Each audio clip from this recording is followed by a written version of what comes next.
السلام عليكم ورحمة الله وبركاته. أخبار حضراتكم إيه؟ يا رب تكونوا بخير.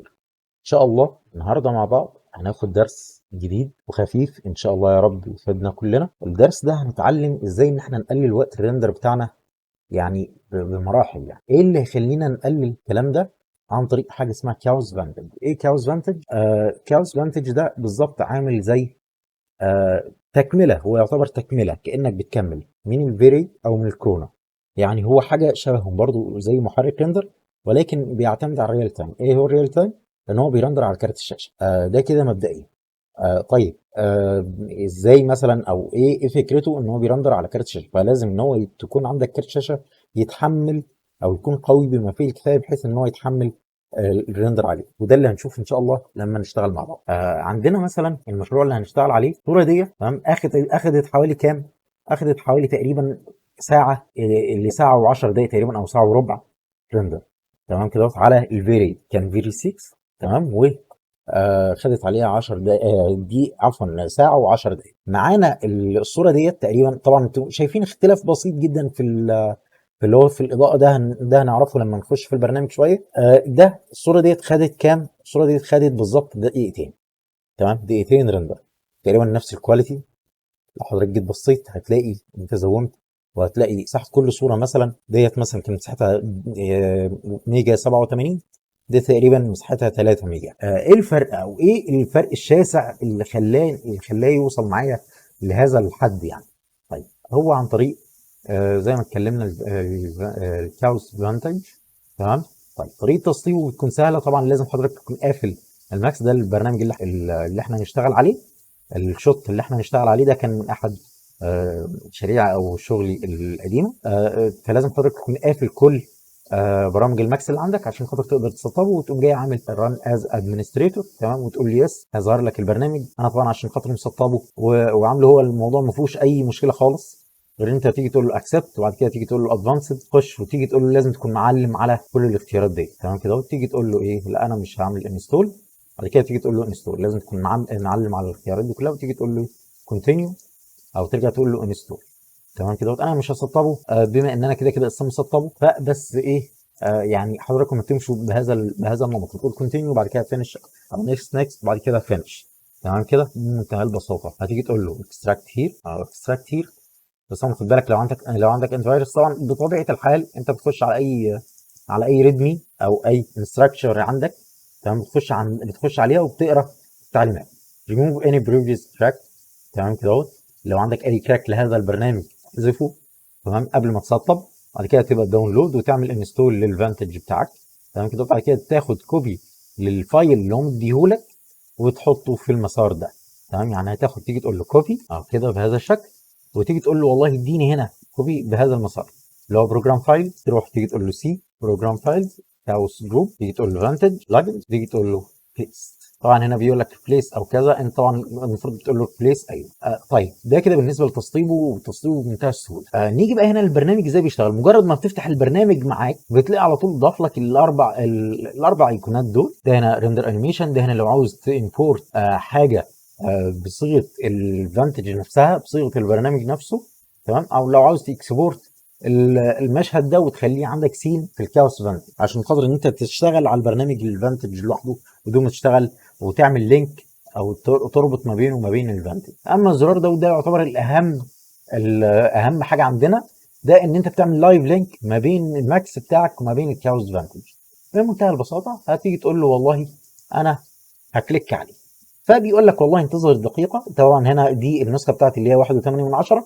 تمام. طبعا في نسخه احدث من كده. في نسخه احدث من كده، بس زي ما بقول لحضراتكم ان انا ما بحبش دايما اشتغل على احدث نسخه، عشان خاطر بيكون فيها الى حد ما بعض المشاكل، او لسه يعتبر ما اتظبطتش وما اتعملتش. يعني ما بقتش اللي هو ايه جاهزه للاستخدام بنسبه 100%، غير طبعا يعني لو انت شاريها كده. عندنا البرنامج بتاعنا جاهز. طيب، في نقطة برضو أنا عايز برضو إن أنا أقول لحضراتكم قبل ما نشتغل على كاوس فانتج. أنا هنا عامل مثلا ريندر سيت اب. أدخل على الريندر سيت اب هتلاقيني إن أنا عامل مثلا هنا، لو قلنا مثلا شو لاست فريم بفر اوبن في اف بي اللي هو شو لاست فريم بفر. أنا هنا حاطط إيه؟ أنا هنا حاطط، بص لو جيت حضرتك خدت بالك، عامل بوست بروتكشن بالفريم بفر ده. تمام. فهو طبيعي هنا هوت لما يجي يخلي صوره بيقول لك ان انت لازم تحترم البرنامج بتاعك، او اللي هو البوست بروتكشن بتاع البرنامج بتاعك. في عندنا حاجه تانية، نقطة تانية، البرنامج ده ما بيشتغلش غير على زي ما قلنا مثلا متطلباته ان هو بيحتاج كارت شاشة قوي. تمام. هنا هو ما بيحتاج ان انت تشتغل على فيري فقط. يعني انت لو حضرتك شغال كورونا، بتحول الكورونا بتاعتك، ممكن تشتغل خالص عادي كورونا طول الوقت بتاعك في البرنامج بتاعك، وتيجي على اخر حاجة تمام وتعمل له كونفيرت تو فيري سين. تمام كده اهو. طبعا زي ما احنا عارفين نشتغل على الفيري وعايز تحول كورونا، بتعمل اوبن كورونا كونفرتر، او لو عاوز تحوله لفيري بتقول فيري سين كونفرتر. تمام كده، تمام جدا. طيب يبقى اذا عرفنا ان ده ما بيشتغلش غير على الفيري، وعرفنا انه بيشتغل على كارت الشاشه. طيب مبدئيا كده عندك ايه؟ عندك ايه هنا الكلام ده؟ ناحيه فيها قوائم او فيها شغل هنحتاجه، وناحيه ثانيه فيها شغل هنحتاجه. هنا اول حاجه بيقول لك كاميرا بوست وريندر، وريندر اللي هو اعدادات الريندر بتاعتك. حتى نلاحظ كده في براد شاي، تمام، زي نفس براد الشاي بتاع الايه، بتاع الريندر سيرفر. تمام. وهنا دي الكاميرا مصور لك برضه نفس فكره الكاميرا بتاعت الجاي بتاع البوست. ده البوست كولكشن، فيه عندك الهاي فاليو لو انت عاوز تظبط فيها، كونتراست لو انت عاوز تلعب فيها. فاهم ازاي؟ مثلا يعني بتقرب لاكثر شيء ممكن. تيجي تقول له والله انا عايز مثلا اغامق الصوره عشان شايفها محروقه. اللون الاصفر ده ممكن ان انا اعدله من الكالر بالانس او اللايت بالانس. مثلا اقول له والله انا عايز تبقى 3000 تمام بهذا الشكل بمنتهى البساطه، وتيجي تقول له والله البوست بتاعي انا عايز كده. بعد كده اقول له لا والله ظبطها لي شويه، هاجي لي بهذا الشكل. طبعا انت لو جيت ملاحظ هنا، لو نزلنا دي كده شويه شوط الكاميرا هنا غير شوط الكاميرا هنا. طب ايه السبب؟ يروح على الكاميرا يقول لي ده الكاميرا انا عاملها لك الريزولوشن بتاعتك عاملها لك 720. لا انا مش عايز اعمل 720. هنا شايفين الاسبكت ده، انا عايز اخليه 1:3 مثلا بهذا الشكل، بحيث ان انا اخليه اقول له والله اديني 640 في 480. ده المقاس بتاعي اللي هو الظابط معايا، الدنيا بتظبط فيه. تمام. او اللي انا كنت مرندر اساسا عليه شوت الكاميرا بتاعي ممتاز جدا. خد بال حضرتك الصور اللي طلعت هنا ديت، دي كانت ريزوليوشن 1000 2000 في 1500. يبقى هنا هنخلي 2000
يعني دلوقتي انا لو جيت دلوقتي قلت لك تاسك مانجر، الجي بي يو بتاعك بيشتغل تمام كده.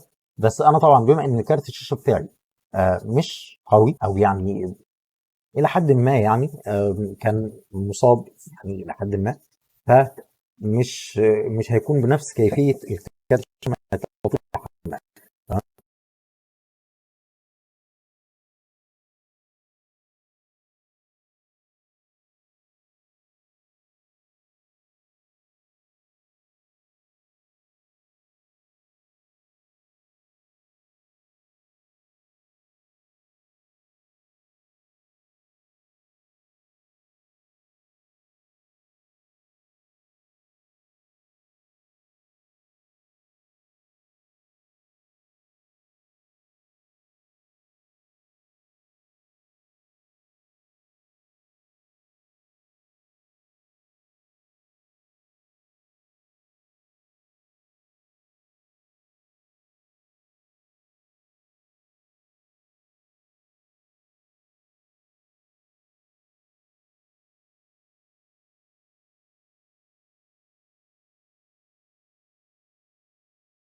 بالسكرول بتاعتي، سكرول داون، سكرول اوت، سكرول ان، تمام، هيجيب لي شاشه بيضاء. طب انا دلوقتي انا عايز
حضرتك ينفع تزود اكتر من كده، هو طبعا يفضل ما تزودش يعني عشان خاطر ما تاكلش في كارت الشاشه بتاعك.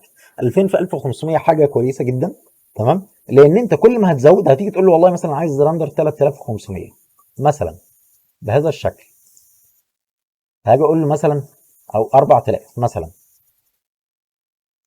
شوف مثلا بهذا الشكل، هتيجي تقول له ستارت. انا طبعا انت مفعل الدينويزر ومفعل لايت كاش، ولو عايز موشن فلور بتفعل الموشن فلور. تمام كده ممكن يقدر يرندر معاك. هنا بيقول لك دلوقتي الكاميرا الريندر اللي انت عايز ترندره، ممكن ترندر اوريجينال كاميرا اللي هي ديت، او ترندر كاميرا واحد اللي هي ديت. تمام كده دي الكاميرات اللي عندك في السين. طيب او لو عاوز انت ترندر اول ان 2، تمام كده اهوت، او ترندر الكاميرتين مع بعض، بيرندرهم لك مع بعض زي كانك بتعمل باتش. تمام. بس طبعا انت مش تحتاج انك تعمل باتش نظرا لان ده اصلا الريندر بتاعك دقيقتين، يعني مش حاجه يعني. تمام. طيب هنا بيقول لك سيف بي ان جي الفا. تمام. وهنا بيقول لك مكان حفظ الشغل بتاعك او الصوره بتاعتك، هو يعني افضل حاجه او مفيش غيرها هي البي ان جي. تمام كده بتيجي تقول له سيف. تمام ممتاز جدا. وبتيجي تقول له هنا اد او شو كيو شو كيو شو كوي. تمام. وتيجي تقول له هنا اهوت اد الصوره بتاعتك. تمام. هنا بيقول لك سودا. ليه سودا؟ لان انت الريزولوشن بتاعك انا بالنسبه لي بيبقى كبير شويه، لان انت مثلا لو جيت قلت ستارت كيو يقول لك هنا ريندر سناب شوت. هنا بيقول لك نوت انف ميموري تو ريندر ريزولوشن، عشان انا عندي كارت الشاشه هنا بتاعي في مشكله. فتيجي تقول له ماشي كانسل او اوكي اوكي نو ماشي اوكي. تمام. تيجي تقول له ابورت ان انا عندي هنا عمل كراش. ليه؟ لان انا عندي كارت الشاشه عندي هنا هو يعتبر ضعيف. تمام. فهو ما بيحتاج منك ان انت لازم يكون عندك كارت الشاشه بتاعك قوي. طيب انا الريزولوشن بتاعي المناسب تقريبا لهذا الشكل هو هيفتح دلوقتي او الكونسول فتح معانا.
طبعا ما تدوسش الاوتو اكسبوجر طالما انت مظبط من عندك الكلام ده.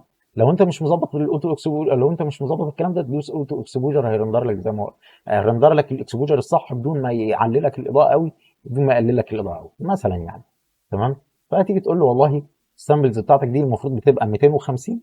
تمام. فانت حضرتك كل ما بتعلى كل ما بتزود الكواليتي بتاع اللي هو الظلال والاضاءه فقط. تمام. بتخليها بشكل مهندم اكتر، لكن ما بتزودش ريزوليوشن او ما بتزودش كواليتي الصوره او ما بتزودش الدقه بتاعت الصوره. الدقه بتاعت الصوره او كواليتي الصوره من هنا. طبعا هنا بريسيت لو انت عايز تشتغل بال 4K والكلام ده كله. تمام. بس طبعا انا عندي بما ان الدنيا هتبقى ضعيفه شويه، ممكن تشتغل ماشي، ممكن تشتغل على 4K وكده، بس طبعا هيبوظ لي الاسبكت بتاع الريزوليوشن اللي انا عامله. فانا مثلا انا شغال على الواحد 3 1.33، فبهذا الشكل انا هكتفي بهذا الريزوليوشن مثلا، وهاجي اقول له والله شو اد، تمام، واديني ستارت. هنا هو بيقول شو شايف اديني دقيقه، انا بيقول لي دقيقه شويه مثلا، مش بروح تمام. فلما بزود كده بيزود وقوه الهيد او بتاعت اللحظه، بتديك الدنيا بتدي الوقت بيزيد، لكن لو الامر بتاع اللي هو فتلاقي 30 او كده، فانت من ساعه 10 ل 10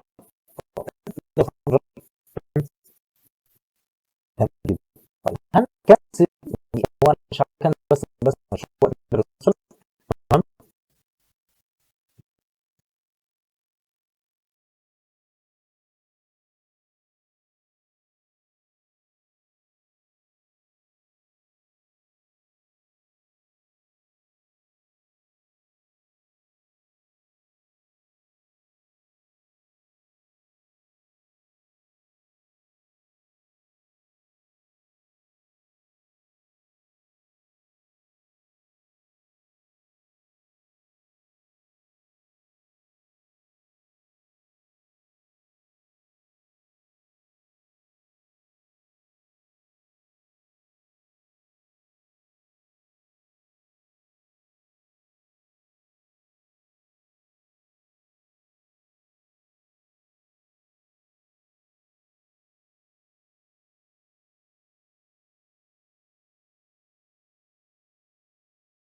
هقول له سيكون، تمام كده اهو. الريزولوشن بتاعي 2000 في 1500 مثلا، تمام. عدد الفريمز بتاعتك انت عايزها مثلا كام، عفوا، او الاف بي اس عاوزها كام. هو كده الفريمز بتاعتك دي حددها لك بناء على الديوريشن بتاعتك. يعني انت لو جيت قلت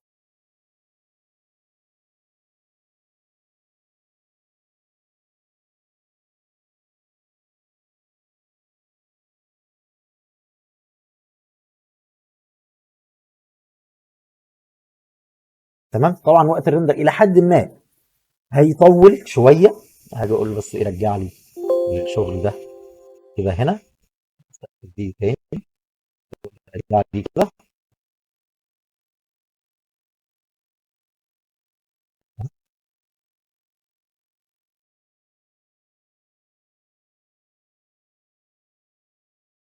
تمام، وهقول له رندر لي السيكونس بتاعتي على هذا الاساس، واقول له ستارت مثلا.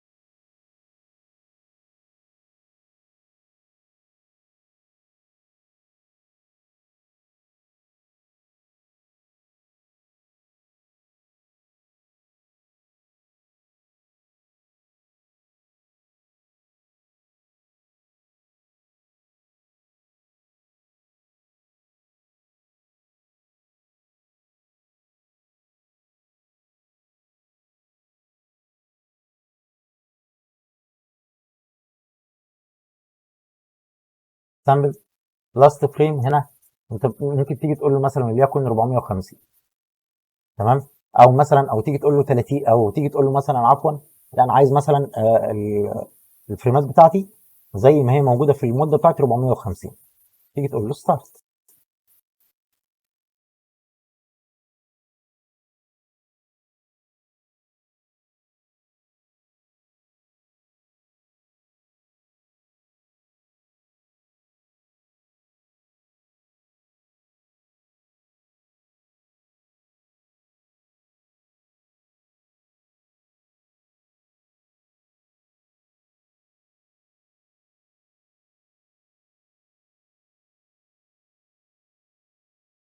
هنيجي نقول له والله تاني هنا مثلا انا عايز ان اللي هو الكلام الفريم بتاعي مثلا او السامبلز بتاعتي تبقى 500 عشان هاجي اقول له 500، تمام. وهاجي اقول له بعد كده سيف الكلام ده على انه انيميشن. انا عايز اقول له ان هي انيميشن، مش هي ايمج هنا اهوت، تمام. وتيجي تقول له بيجي يقول لك هنا ايمج ولا ايمج زائد ام بي 4، ولا تيجي تقول له ايمج زائد ام كي في او ام بي 4 او ام كي في، تمام. انت بتيجي تقول له والله انا عايز احفظها ان هي ايمج فقط مثلا، تمام. فهو بيحطها لك صور. يعني انت جبت مثلا، لو جينا قلنا ان هنا لسه ما لحقش يرندر، تمام. بس احنا لو جينا سيبناه يرندر بكذا صوره، تمام، هتلاقي حاطط لك رصص لك كذا صور جنب بعض، وانت حضرتك بتدخلها على برنامج مونتاج وليكن مثلا ادوبي بريمافيرا مثلا، تمام.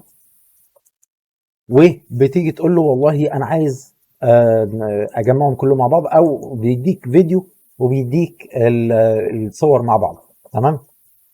تمام جدا.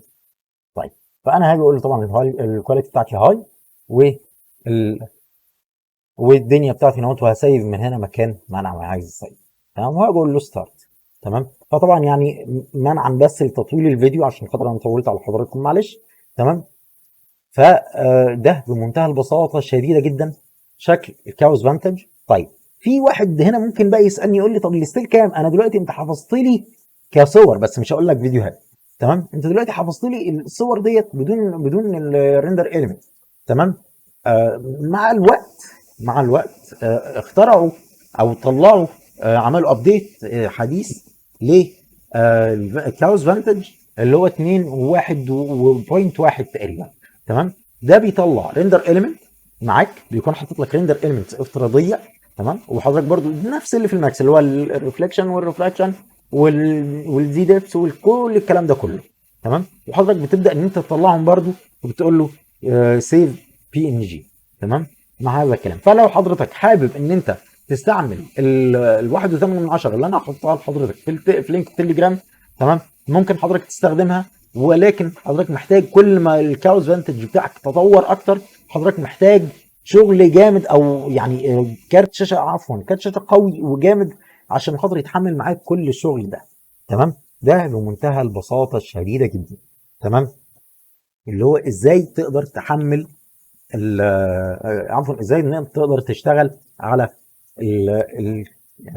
كارت الشاشه بتاعك وبدون ان انت، وفي نفس الوقت تختصر وقت عشان خاطر تطلع الريندر بتاعك في اقل وقت، يعني اقل وقت ممكن. ده كان درس النهارده، وان شاء الله يعني ان شاء الله هنكون مع بعض دايما الفتره الجايه في دروس قادمه. وسامحوني على التاخير الفتره اللي فاتت دي كلها، ان انا ما كنتش بحط دروس او فيديوهات على القناه نظرا بس لانشغالي. فدعواتكم معانا ان شاء الله كده يا رب، وربنا ييسر الحال للجميع. واشوفكم في فيديوهات جديده ودروس جديده، وان شاء الله يا رب تكونوا استفدتوا من الدرس ده. والسلام عليكم ورحمه الله وبركاته.